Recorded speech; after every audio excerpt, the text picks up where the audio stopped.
The recently popular look features the 50-year-old figure wearing a platform in two pink hues.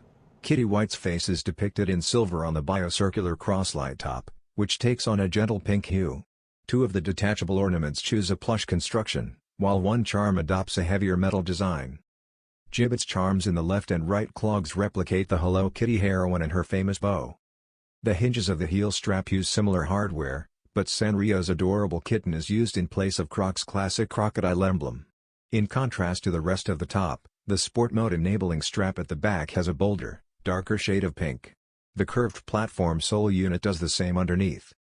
See the Hello Kitty Bae Clog in detail in the pictures that follow. Pairs have already started to launch internationally, but before the summer is done, a domestic crocs.com launch is anticipated.